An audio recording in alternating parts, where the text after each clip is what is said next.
The royal family continue to deliver new storylines that we've not experienced before. Once Meghan and I were married, we were excited, we were hopeful, and we were here to serve. For those reasons, it brings me great sadness that it has come to this. This is a great, great story. The decision that I have made for my wife and I to step back is not one I made lightly. There was so many months of talks after so many years of challenges. Hang on, Harry. Where are you going? You're great. They're all family without you. No, don't do it. Harry has abdicated from his royal role. It was everywhere and it went around the world in an instant. Principe Harry y Meghan. I mean, this is like something straight out of The Crown. You reap what you sow, sister. A family fighting, two brothers butting heads. Maybe the in-law women don't get along with each other. Their grandmother's getting frustrated. Dad doesn't know what to do. Hello? That goes on in every house. That's what makes this so good. We have chosen to make a transition this year In starting to carve out a progressive new role within this institution. The palace were in utter panic mode. You take Prince Harry out of the royal family, you're taking the jewel out of the crown of the royal family. This was a complete shocker. What is the mood there in London right now? I thought, oh my God, they've quit? We now plan to balance our time between the United Kingdom and North America. And I know I haven't always gotten it right, but as far as this goes, there really was no other option. It was kind of dropping a nuclear bomb in the middle of the Queen's lap. And then all of a sudden it was like, whoa, nobody in the royal family knows? This is like dysfunctional beyond belief. Some of the people that were there cheering them on the day of the wedding feel like this was a step too far. They put it out on Instagram, having just returned from a 6-week break in Canada. A couple that we knew weren't happy. Realising, having a glimpse of what life could be like outside of the bubble in London and saying, you know what, we're going to do this. This is what we want to do. They've come across as rather precious, spoilt millennials, throwing the toys out of the pram because it's not exactly what she wanted or they wanted as a couple. Harry and Meghan, in the eyes of the public, said, oh, actually, we just want the good parts. And we don't want to do all of this sort of boring pomp and pageantry. The public doesn't want them on yachts in the south of France with Elton John, because that's not what it means to be royal here. She probably has this sort of fairy tale view that we have, only to find that once she becomes involved with Harry, it's not a fairy tale. They started to get a lot of criticism about the way they were living their lives. Were they just being naive? It's not all palaces and fast cars and lots of money. It's the gilded cage. In the end, it's not about you, it's about anything you can do to support the Queen, who's the head of state. For Prince Harry to make the decision to say, I'm stepping back, I don't want to be a royal, that is an enormous slap in the face for the royal family as an institution itself. So Harry was, if you like, summoned to see the boss of the family. There was then a summit at Sandringham. It was a 2-hour meeting with Harry, the Queen, Charles and William. Harry, I heard, was extremely nervous before he went in there. He hoped that going in there he was going to see his 93-year-old grandmother, who has always had a soft spot for him, but there was a strong chance that behind that door was also a very angry monarch. And there they began to hash out what this new role for Harry's going to be. Who's going to pay for what kind of security you're going to have, where you're going to live, how many times you're coming home, what are your titles going to be, all that sort of stuff. Because they take money out of the sovereign grant, which is taxpayer money used to pay for the royal family. People in this country feel they have an ownership. So there's this sense that they should not be freeloading royals. And then came this sort of unprecedented statement from the Queen. Although we would have preferred them to remain full-time working members of the royal family, We respect and understand their wish to live a more independent life as a family. While remaining a valued part of my family. She repeated this word family 8 times in her statement. So the tone was more grandmotherly than sovereign. We support you, Harry. We're disappointed, but we want what's best for you. That is unprecedented. It was her saying, this is my family, we're sorting it out. But essentially that Harry and Meghan had got what they wanted. Harry and Meghan got what they wanted, but at a price. Our hope was to continue serving the Queen, the Commonwealth and my military associations, but without public funding. Unfortunately, that wasn't possible. She loves Harry, but when it comes to the decisions about the future of the crown, she's ruthless. And that's the big thing that people wanted to see, like the Queen came down with the hammer. She's 93 years old. She has been known to be tough, but yet she sounded very grandmotherly. But you can be lovingly tough, and in a very short period of time, a decision had been made by the Queen. Tonight, everyone looking at the clues in the Queen's words. Taking away the HRH titles, removing public money, they're no longer working members of the royal family because the Queen's not allowing it. I've accepted this, knowing that it doesn't change who I am or how committed I am. But I hope that helps you understand what it had come to, that I would step my family back from all I have ever known. I think despite our surprise at the way in which this news was delivered, the signs were there all along. We saw it when we were on the royal tour with them around Australia. Harry was not his usual self. He wasn't chatty, he wasn't calm and relaxed. He was kind of angry. The documentary that Meghan and Harry did with ITV clearly showed two people in a very fragile state. Meghan said that this wasn't what she expected. It's not enough to just survive something, right? Like, that's not the point of life. You've got to thrive, you've got to feel happy. It became clear now in retrospect, this is only going to go on for so long. It's a very real thing to be going through behind the scenes. They wanted privacy for their lives. You know, the way they introduced Archie was different. He wasn't given the title of Prince Archie. He was just Baby Archie. That was a clue. They'd reached a point where they knew that they had to make change quickly, or it could have major damage on their lives or even their mental health. Royal watchers are losing their minds, apparently. The backlash against the Duke and Duchess of Sussex decision has created enormous divisions. It's been very divisive. They are human. But they keep having problems. They keep doing the same silly things over and over again. Silly. Is she the victim or is she the villain? Is she the woman who stole the people's prince?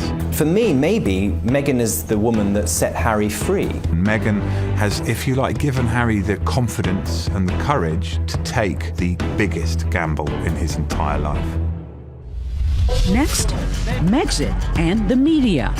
The press in this country have made Meghan's life a living hell. Meghan is being blamed.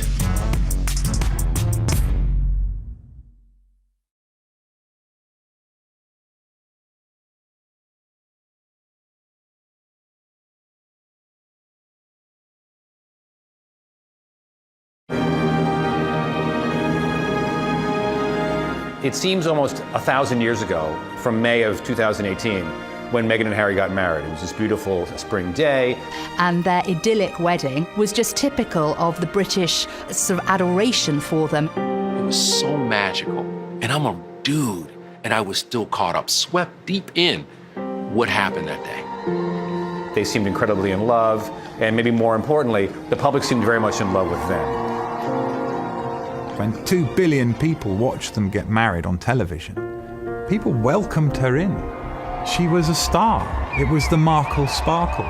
But almost immediately after the doors closed on the church, the relationship between Meghan and particularly the British press began to sour. I just think she's a slight social climber, I'm afraid. Meghan spent more than £1 million just on her clothes. Meghan Markle just can't seem to hold on to employees. And they started talking about her being demanding, spending too much money, not caring about her royal duties, bossing Harry around. And over time, Harry and Meghan became very sensitive to these stories. We now live in an era where one negative story can become thousands of negative stories within minutes. There's the expensive wedding, there's the American expensive baby shower, and there is the renovation of a place called Frogmore Cottage. The royals are not celebrities, they're public servants. They're paid for by the British taxpayer. But then they took $3 million of public money to renovate Frogmore.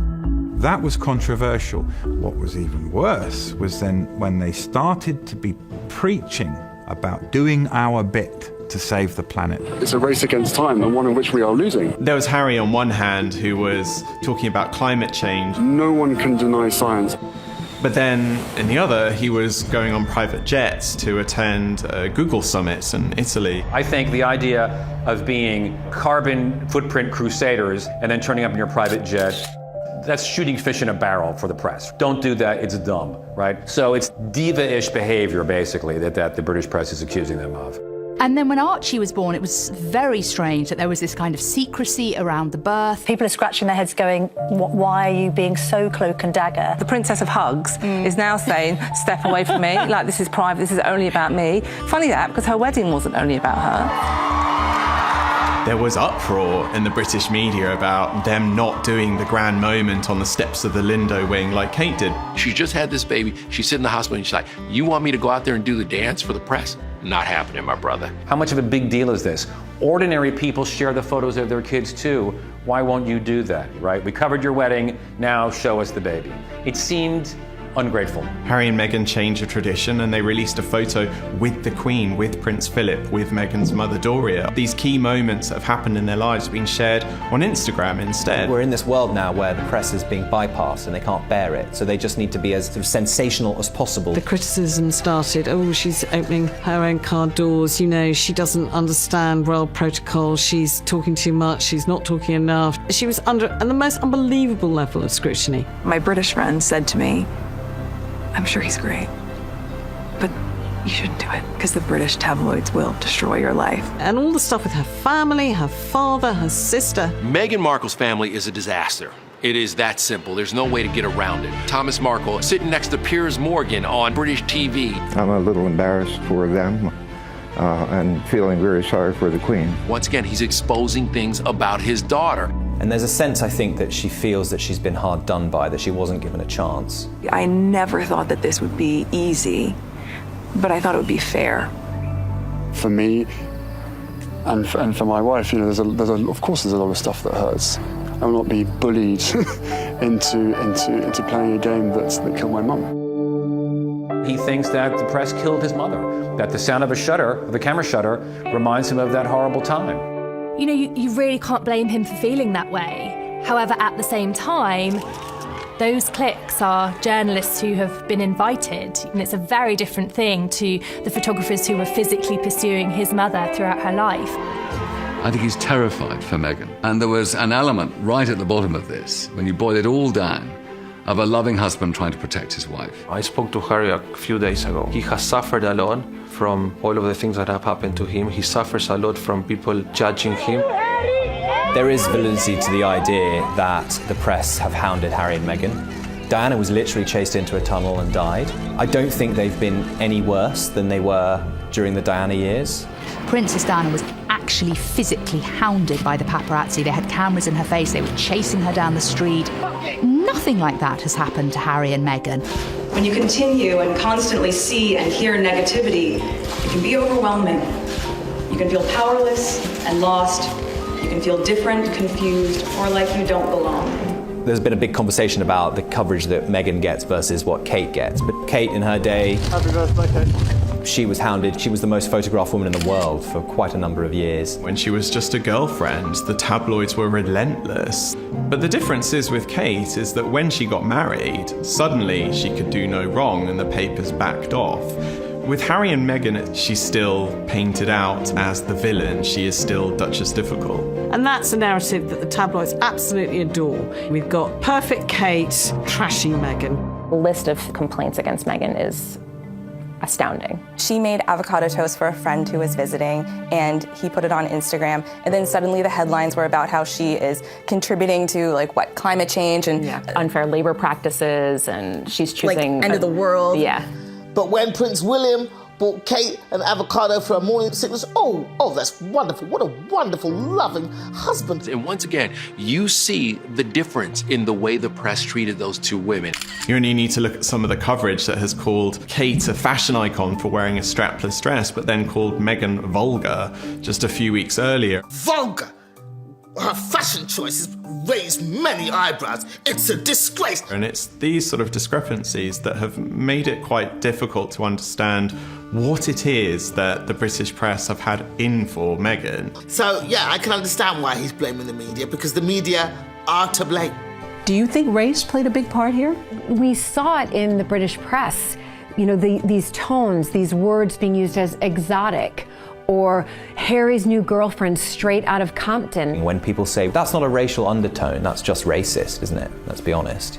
She was brought up nowhere near Compton. She's from Los Angeles. She went to a private school in Hollywood. All the coverage of her is not as one of us, but of this strange, exotic being. She's not the all-white, all-wholesome girl that Kate is. He sees what his wife is going through now. This is all very, very raw with him. Now, Meghan is being blamed. Blame the black woman. She's separated Harry from his family. The reason that they didn't want any press pictures of Archie after he was born, because they knew perfectly well that all the press wanted to know was, what colour was he? A BBC host had the guts and boldness to tweet a picture comparing Archie to a chimpanzee.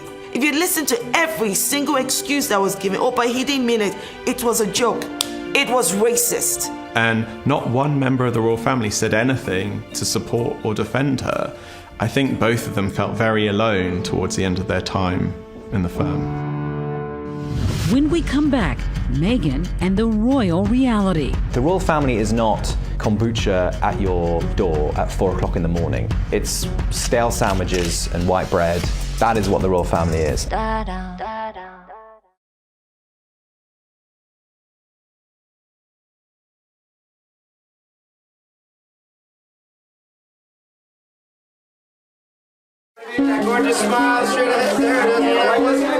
How do you take a self-made woman in her 30s who personified the American dream before she even met Prince Harry, put her into the situation of the royal family, and expect her to be able to breathe? The flip-flop culture is part of just who I am. Hippy-dippy kind of woke avocado toast eating, you know, Pilates and yoga, smoothie. I love my cutoffs and flip-flops and being as relaxed as can be. We kind of think that's weird, all of that, you know? She was a divorcee with 1 million followers on Instagram, an actress, didn't tick a single box of princess-in-waiting material. She wasn't just this clone come to marry Prince Charming. If anybody knows about marrying into an aristocracy, as an American, you do.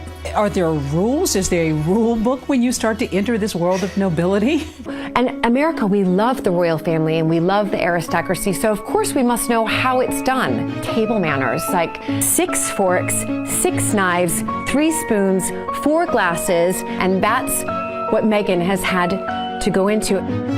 But do you have that sense of responsibility, Prince Harry, for what you're asking Meghan to do? That sense of responsibility was essentially from day one. But, you know, I still had to have some pretty, frank conversations with her to say, look, what you're letting yourself in for is, it's a big deal. On the day she said I do, she also took on a job at the same time, a job that she had absolutely no say in how she gets to do.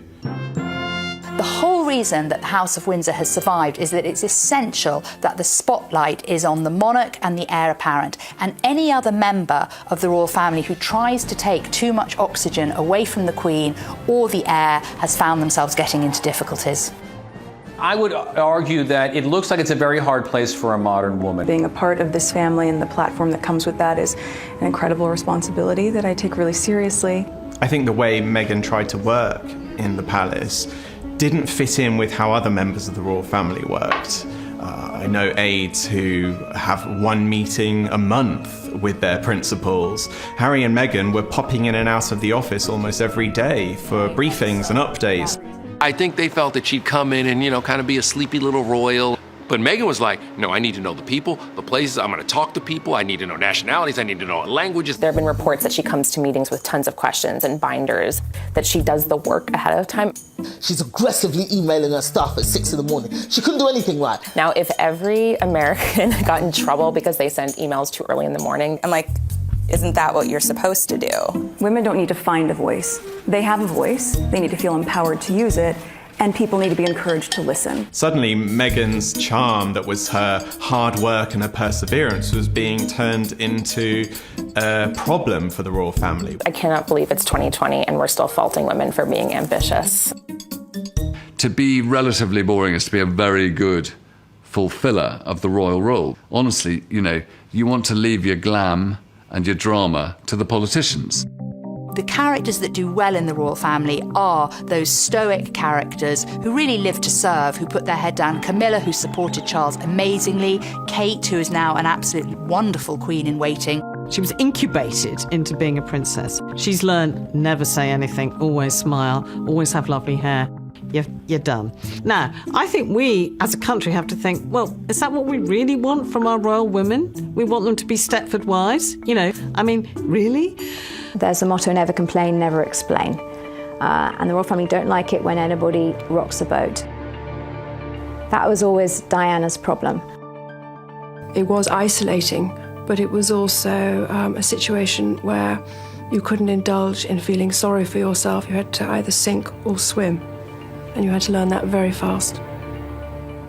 And what did you do?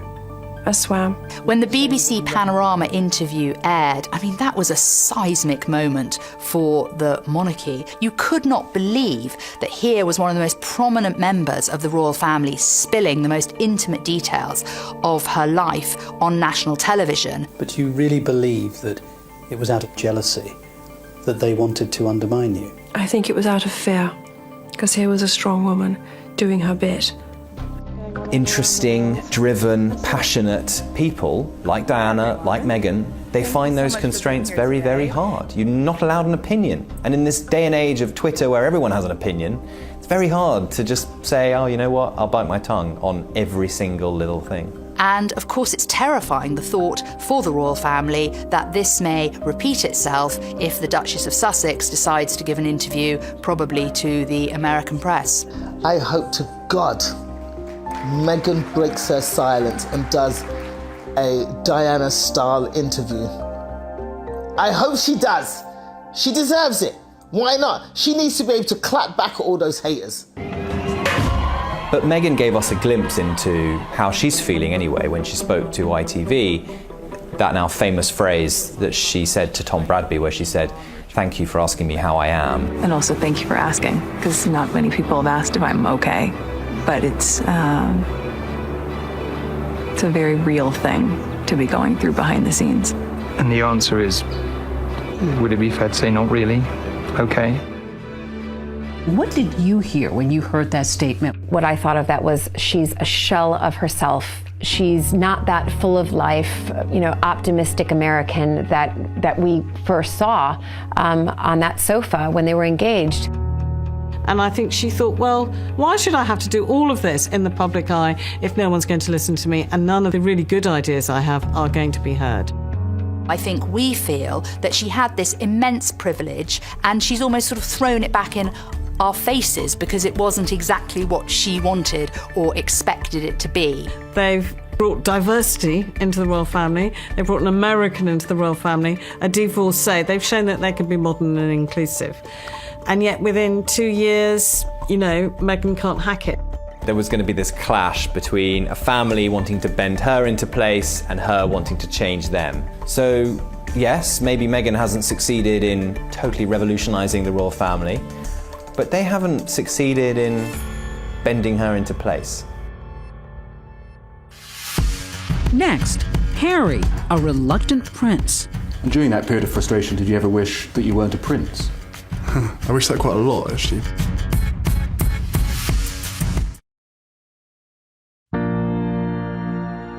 What we've always known with Prince Harry is that he is a reluctant royal.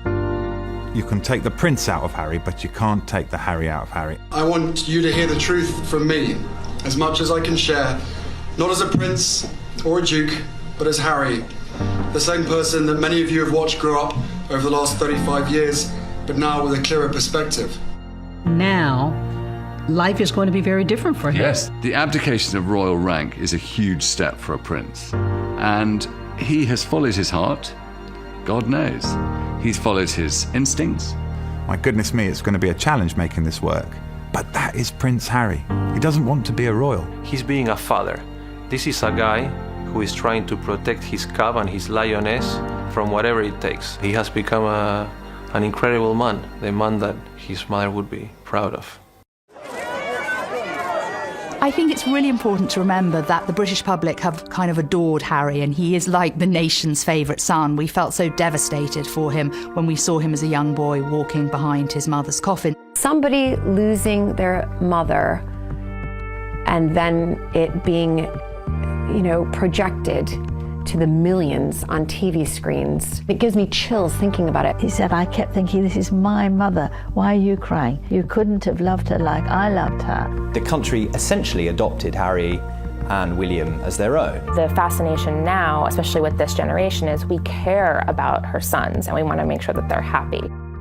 What we saw after Diana's death is that the bond between William and Harry surpassed any brotherly bond. I think for a long time, William and Harry maybe felt like a team outside of the royal family, children of Diana, somehow, different to everybody else. But you simply cannot underestimate how close Harry and William became. Harry obviously has been born and bred with a sense of duty. At the same time, before he even met Meghan, he was talking about the possibility of not being a prince. This is my bed.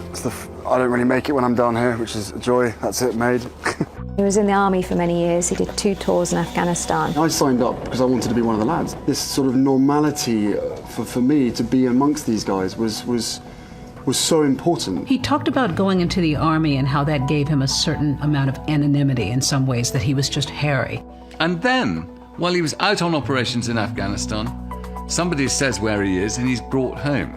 I think that really hurt him. We saw Harry, for a number of years after leaving the army, almost taking the role of official royal gooseberry. Like the third wheel with Meghan and Will. It would be Harry popping up in the background at all sorts of events. Enter Meghan. Enter Meghan. She's already experienced a life that he wants a slice of. The British are very kind of reticent to do anything drastic, and he kind of needed this American to come and say, no, take what you want in life, be the person you want to be in life. When you have the privilege of meeting him face to face, he doesn't disappoint. He's a life and soul. He's the guy, he's the member of the royal family that if you were going to have a barbecue or a dinner party, he'd be top of your list of invites. In spite of the place that he was giving and all of the benefits and comfort that life has given him, he's one of the most committed and hardworking people that I know. Centre Ballet is a charity that is very special to Harry. It was set up in memory of Princess Diana. I was named the first ambassador for the charity, helping kids with HIV. My commitment to Sentivali comes from an inspiration from the leader of Sentivali, which is Prince Harry. Africa is very close to my heart. Obviously, my mother had a soft spot for Africa as well.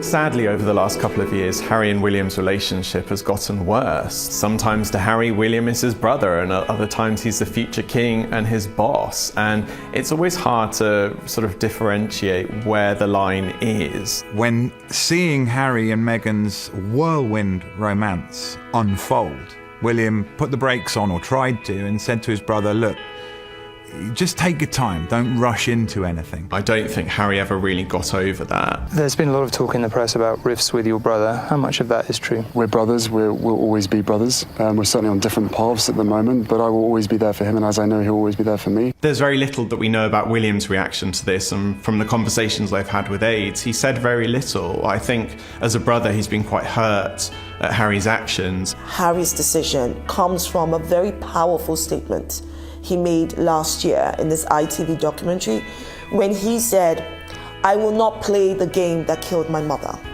Every single time I see a camera, every single time I hear a click, every single time I see a flash, it takes me straight back. How can he live every day with the job that he has if that's the reaction that he's feeling? I think Harry still seems like that guy who was wounded at the age of 12 when his mother died.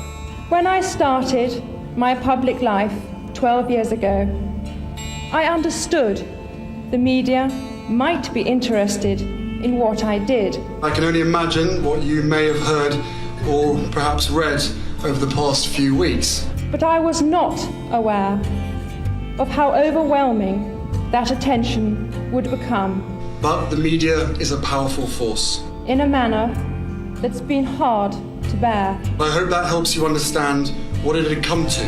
I will be reducing the extent of the public life I've led so far. That I would step my family back from all I have ever known, to take a step forward into what I hope can be a more peaceful life. I could see in his eyes and in his voice that he's on to something really spectacular. There are definite echoes of Princess Diana in the speech that she gave, but you would have thought that rather than repeating this, Harry would have looked at that and seen that it actually didn't work for his mother outside the protection of the royal family, and she was much more vulnerable and much more exposed. Tragically and paradoxically, it makes his story that much more compelling. If he had said it's all behind me, people wouldn't be paying attention. But because he says it's not behind him, he becomes that much more of an ongoing story. So his honesty is almost drawing the attention that he probably doesn't want. Going forward now, if this decision for Harry to step back does nothing else, I hope that it heals that breakdown in relationship between Harry and his brother William.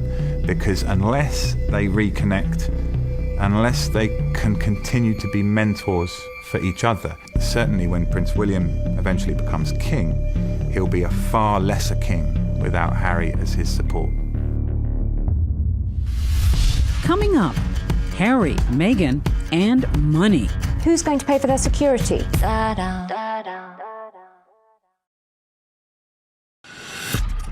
The decision that I have made for my wife and I to step back is not one I made lightly. The breakaway royals, Meghan and Harry. Meghan has left the UK and now returned to Canada. We are taking a leap of faith, so thank you for giving me the courage to take this next step. Do you think they walked away or were they pushed away? I think they walked away. I think they had enough. This is the start of a whole new adventure for the Sussexes, for Harry and Meghan, and their ability to choose to give Archie exactly what kind of life they want for him.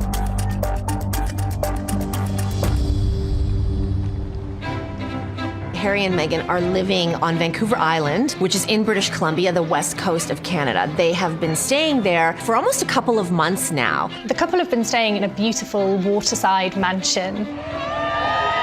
Well, I think Harry and Meghan have already experienced a breath of fresh air in Canada, a place where they are hugely adored.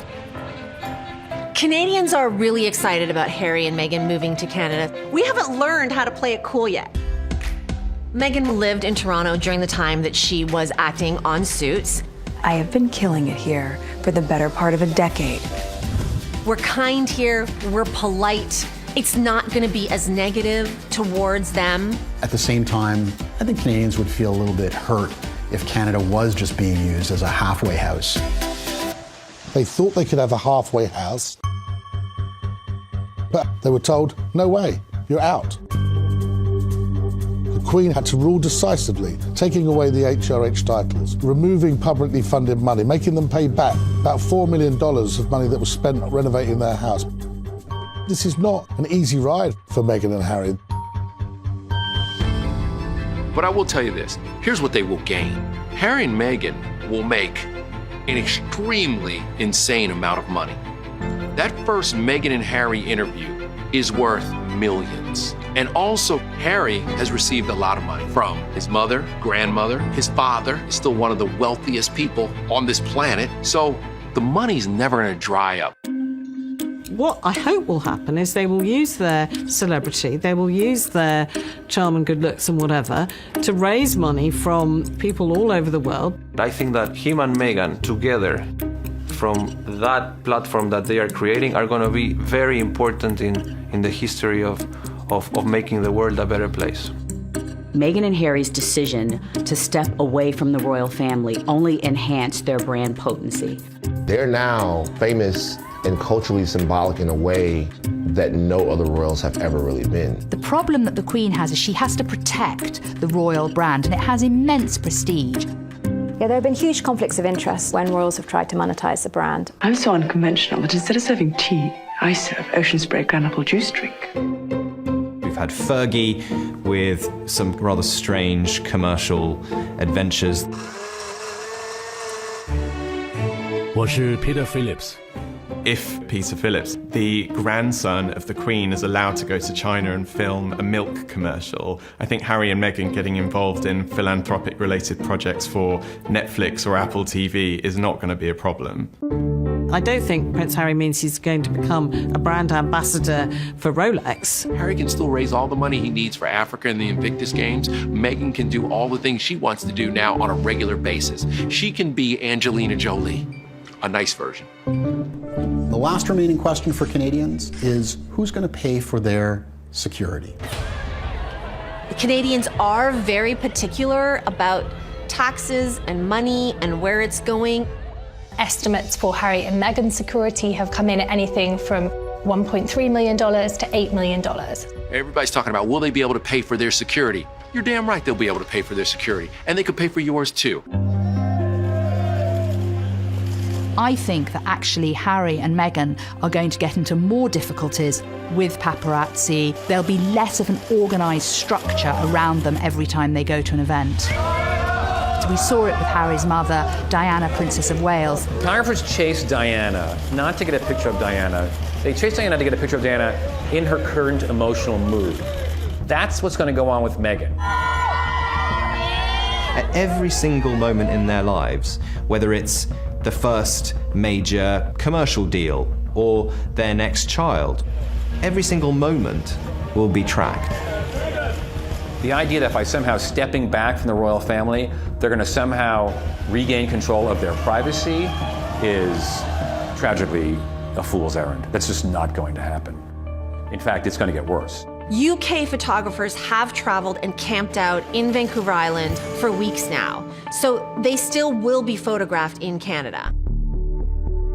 He wants to live a normal life, as normal as his life is going to be, right? Because when you have 1,000 paparazzis outside your house in Canada waiting to get one picture of your son, that's not very, very normal. Next, a monarch and her grandson. Would the British public welcome them back? I think the British public will always welcome Harry back.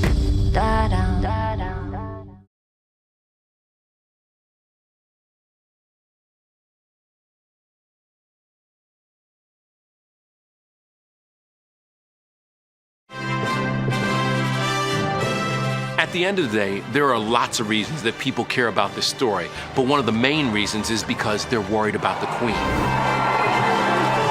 Long live the Queen. We love the Queen. Your Majesty, you look beautiful. This is a human story. The Queen is 93 years old. Her husband, Prince Philip, is 99 this year. He's not been at all well recently. She's had to cope with that. She's had to cope with Brexit.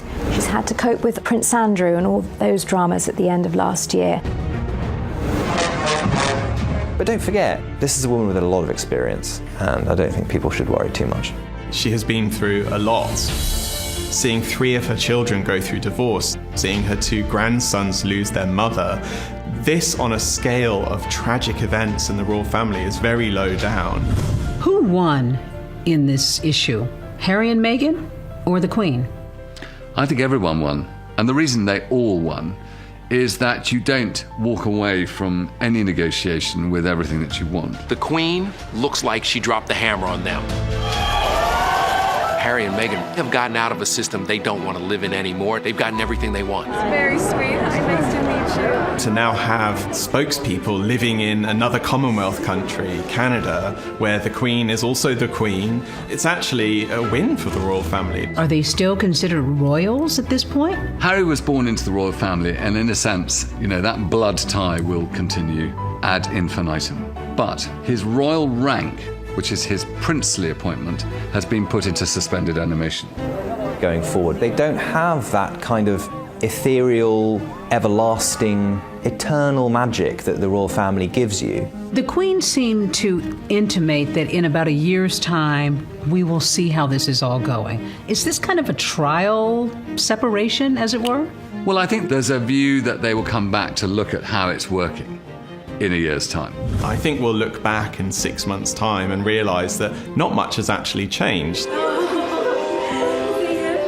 They're obviously trying to do the best for their marriage, their best for Archie, for their son. But Harry does love his family.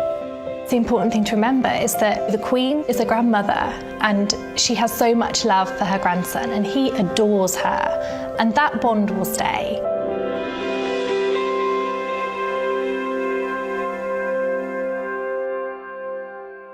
You've got to thrive, you've got to feel happy. It became clear now in retrospect, this is only going to go on for so long. It's a very real thing to be going through behind the scenes. They wanted privacy for their lives. You know, the way they introduced Archie was different. He wasn't given the title of Prince Archie. He was just Baby Archie. That was a clue. They'd reached a point where they knew that they had to make change quickly, or it could have major damage on their lives or even their mental health. Royal watchers are losing their minds, apparently. The backlash against the Duke and Duchess of Sussex decision has created enormous divisions. It's been very divisive. They are human. But they keep having problems. They keep doing the same silly things over and over again. Silly. Is she the victim or is she the villain? Is she the woman who stole the people's prince? For me, maybe Meghan is the woman that set Harry free. Meghan has, if you like, given Harry the confidence and the courage to take the biggest gamble in his entire life. Next, Megxit and the media. The press in this country have